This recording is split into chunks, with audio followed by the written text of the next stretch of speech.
Atos dos Apóstolos, capítulo 9. Conversão de Saulo no caminho de Damasco. E Saulo, respirando ainda as ameaças e mortes contra os discípulos do Senhor, dirigiu-se ao sumo sacerdote e pediu-lhe cartas para Damasco, para que nas sinagogas, a fim de que se encontrasse alguns daquela seita, quer homens, quer mulheres, os conduzisse presos a Jerusalém. E indo no caminho, aconteceu que, chegando perto de Damasco, subitamente e cercou um resplendor de luz do céu. E caindo em terra, ouviu uma voz que lhe dizia: Saulo, Saulo, por que me persegues? E ele disse: Quem és, Senhor? E disse ao Senhor: Eu sou Jesus, a quem tu persegues para te recalcitrar contra os agulhões.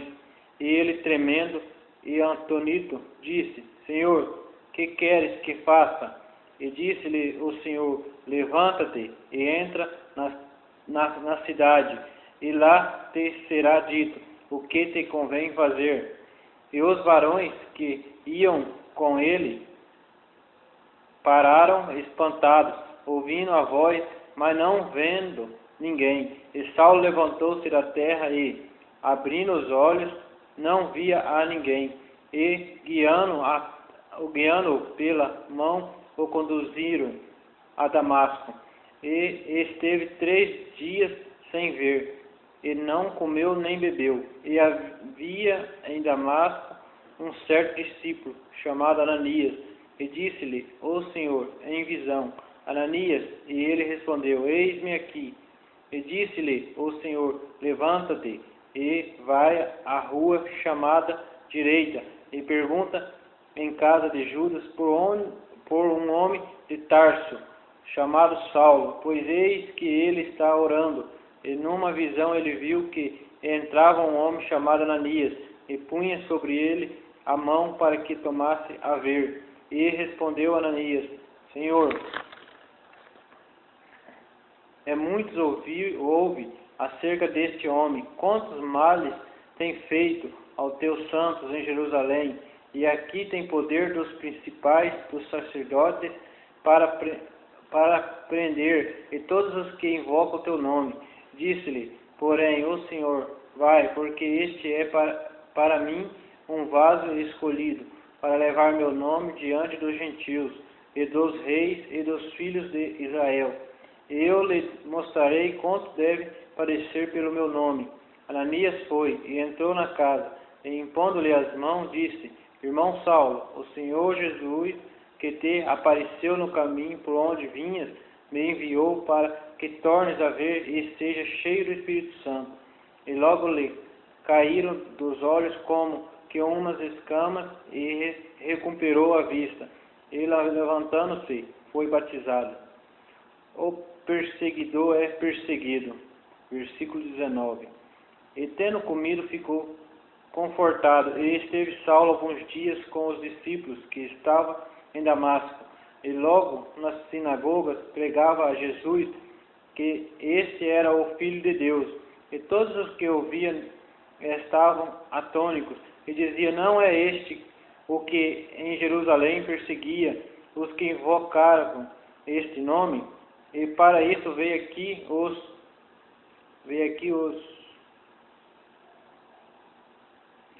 a levar preso aos principais dos sacerdotes.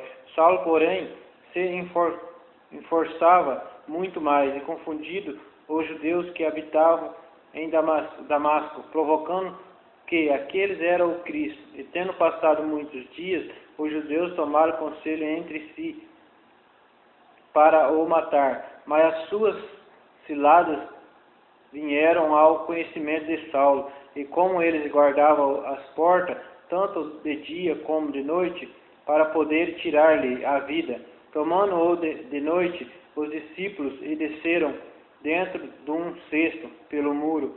E quando Saulo chegou a Jerusalém, procurava juntar-se aos discípulos, mas todos os temia, não crendo que fossem discípulos. Então Barnabé, tornando-o consigo, trouxe aos apóstolos e lhe contou como no caminho ele virá o Senhor e lhe falará, e como em Damasco falará ousadamente no nome de Jesus. E andava com eles em Jerusalém, entrando e saindo, e falava ousadamente ao nome de Jesus. E disputava também contra os gregos, mas eles procuravam matá-lo. Sabendo, porém, os irmãos acompanharam até Cesareia e o enviaram a Tarso. Assim, pois, as igrejas em toda a Judéia e Galiléia e Samaria tinham paz, e eram edificadas e se multiplicavam, andando no temor do Senhor e consolação do Espírito Santo. Cura de Enéas e ressurreição de Tabita. Versículo 32. E aconteceu que, passando Pedro por toda a parte, veio também aos santos que habitavam em Lida, e achou ali certo homem, chamado Enéas, jazendo numa cama havia 8 anos, o qual era paralítico, e disse-lhe: Pedro, Enéas, Jesus Cristo te dá saúde, levanta-te e faça a tua cama. E logo se levantou, e viram todos os que habitavam em Lida e Sarona, os quais se converteram ao Senhor. E havia em Jope um discípulo chamado Tabita, que traduzia-se, dizia Dorcas. Esta estava cheio de boas obras e esmolas que fazia. E aconteceu naqueles dias que enfermando ela, morreu e lendo e lavado, depositaram num quarto alto. E como Lida era perto de Jope, ouvindo os discípulos que Pedro estava ali, me mandaram 2 varões, rogando-lhe que não se demorasse em vir ter com eles. E levantando-se, Pedro foi com eles, e quando chegou, o levaram ao quarto alto, e todos mostrando as túnicas e vestidos que Dorcas fizera quando estava com elas. Mas Pedro, fazendo ao sair a todas, pôs de joelho e orou. Voltando-se para o corpo, disse: Tabita, levanta-te. E ela abriu os olhos, e vendo a Pedro, assentou-se. E ele, dando-lhe a mão, levantou, e chamando os santos e as viúvas, apresentou-la viva. E foi isto notório por toda a Jope, e muitos creram no Senhor. E ficou muitos dias em Jope com um certo Simão curtidor. Amém.